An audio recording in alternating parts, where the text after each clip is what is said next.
Have you ever wondered if your reusable shopping bag truly makes a difference? Well, it is a small act, a personal choice many of us now make. We carry it with a sense of purpose, believing we are doing our part to heal our planet. Welcome to Save the Earth. Let's explore the truth together. But in the grand scheme of things, against the backdrop of towering smokestacks and vast industrial operations, a single bag can feel incredibly small. This brings us to a fundamental question in the story of our planet's health. Who bears the greater responsibility for pollution? Is it the large corporations that power our world, or is it the cumulative actions of billions of individuals living their daily lives? Pollution, in its simplest form, is the introduction of harmful materials into the environment.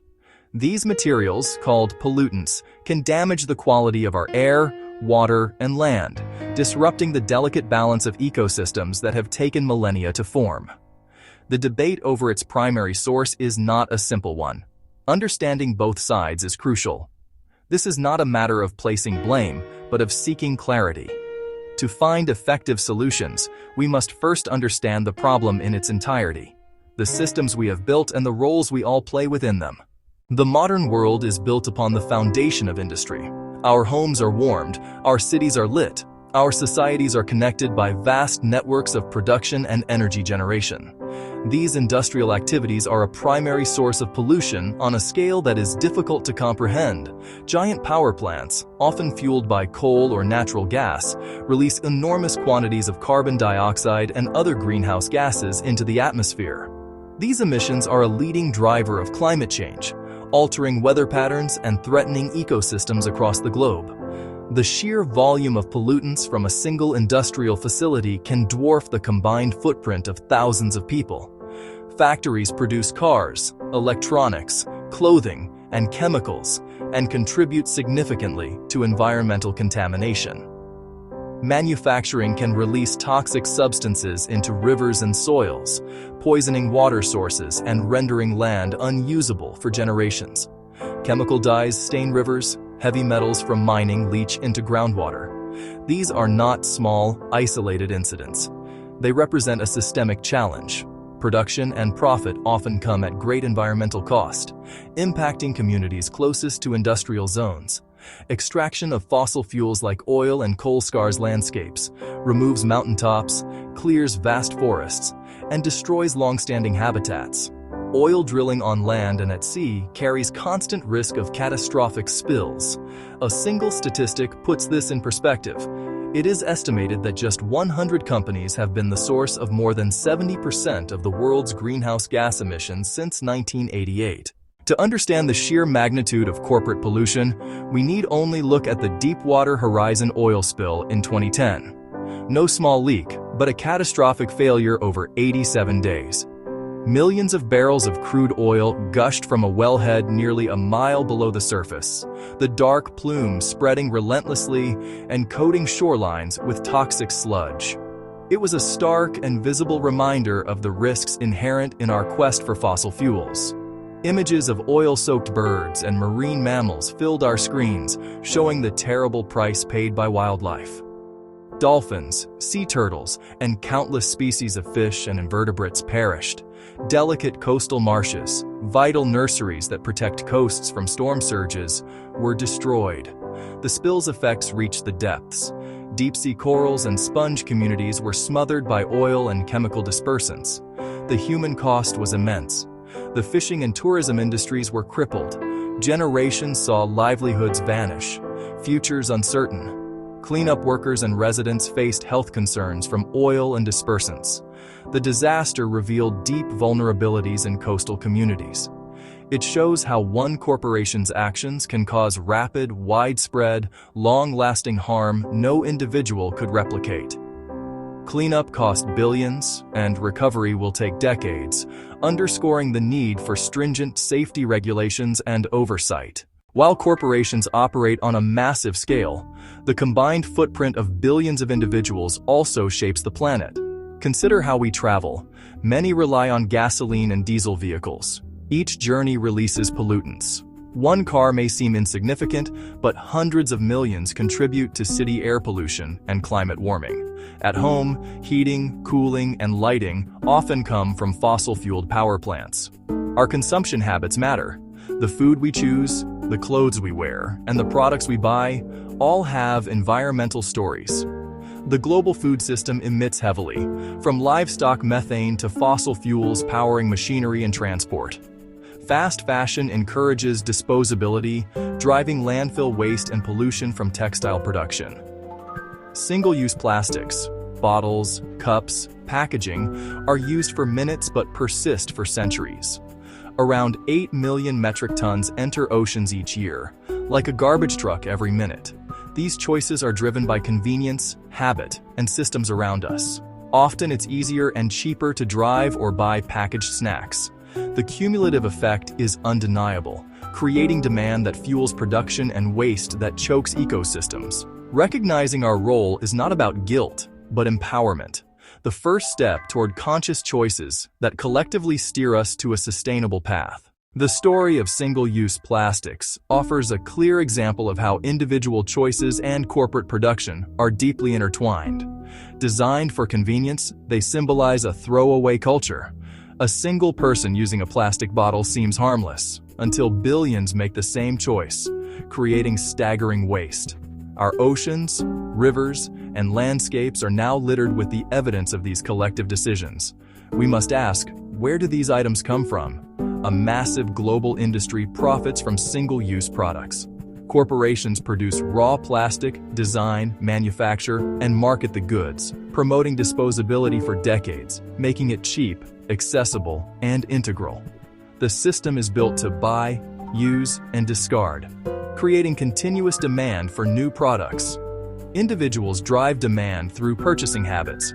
If no one bought bottled water, companies wouldn't produce it, while corporations create and promote the choices we see. Alternatives can be hard to find or expensive. Refill and reuse systems are often lacking, making disposables the path of least resistance.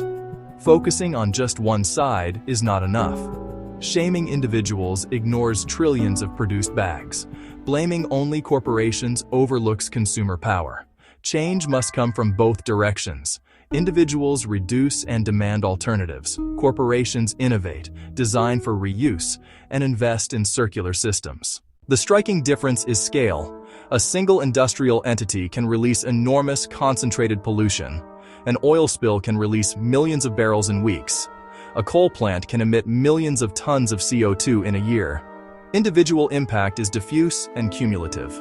One drive or one bottle is negligible. The harm emerges in aggregation. It's like a tidal wave versus a rising sea. The corporate disaster is sudden. The collective impact is gradual but relentless. Corporations wield resources and influence, lobby to weaken rules, fund campaigns, and make design choices, like favoring fuel-guzzling SUVs that outweigh any single driver's choices. Corporations set terms, products, infrastructure, systems, yet individuals aren't powerless. Collective choices create demand. When people stop buying, companies notice. Organized pressure drives change. The rise of organic food, electric vehicles, and sustainable products shows markets can shift. While corporations can cause rapid harm, sustained public choices can guide corporate behavior over the long term. Who holds the power to make rapid change? The answer lies at three interconnected levels: government, corporations, and the public.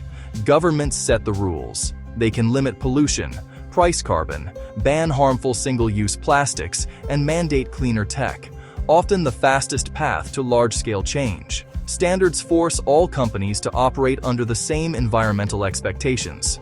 Corporations hold the lever of innovation and production, able to develop and scale solutions. Invest in renewables, redesign for durability and reuse, re-engineer supply chains. One boardroom decision can shift millions of footprints and ripple across industries. Individuals acting together create markets that force companies to adapt or risk obsolescence. People are also citizens, voting for leaders who prioritize the environment, debating in public, supporting advocacy, and pushing for stronger regulation. The fastest, most durable change happens when all three levers pull together. Governments set frameworks, corporations compete to innovate, and the public rewards leaders. It is not whether one should act, but how they act in concert, each indispensable in steering us toward a cleaner future. The path is a network of intersecting routes, requiring clear action at every level. Governments must lead with firm limits on pollution. A carbon tax makes polluters pay, creating powerful incentives to cut emissions. Invest in public infrastructure, high-speed rail, and expanded transit to offer real alternatives to personal cars. Ban the worst single-use plastics and set national standards for recycling and composting. Businesses must shift from extraction to regeneration, investing in the long-term health of the planet. Accelerate the transition to wind, solar, and other renewables. Embrace circular design, products meant to be repaired, reused, or recycled, while ensuring transparent, ethical supply chains. Individuals act personally and politically. Adopt the mantra, reduce, reuse, recycle. Reduce energy and disposables, reuse when possible, recycle diligently, and support sustainable businesses with your purchases. Buy local, choose less packaging, opt for EVs if feasible, and be an engaged citizen. Stay informed, talk about it, support organizations, hold officials accountable, and vote for a sustainable future. The debate over who is more to blame is a distraction. A more important truth: both are part of the same system, and both must be part of the solution. Corporations wield immense power and responsibility. Their actions can rapidly alter our environmental course. Yet individual choices multiplied by billions shape the culture and market in which corporations operate. One cannot fully change without the other. The person who chooses a reusable cup, the company that invests in solar, and the government that passes a Clean Air Act are all pushing in the same direction. Our actions are interconnected, creating ripples that can grow into waves of transformation. The journey is long and the challenge is significant, but the power to change course lies within our collective grasp. We must move beyond blame and toward collaboration, demanding more from leaders and corporations while expecting more from ourselves. Great challenges are overcome by united efforts driven by a shared vision. The health of our oceans, the purity of our air, the stability of our climate. These are the foundations of our existence and the inheritance of every generation. Our planet is our only home. The time for passive observation is over. The future of life on Earth depends on our willingness to act. This may feel overwhelming, but the journey begins with a single deliberate step. Walk, bike, or take public transport instead of a car. It is a small change, but it is a start. If this resonated, please like, comment, and subscribe for more solutions.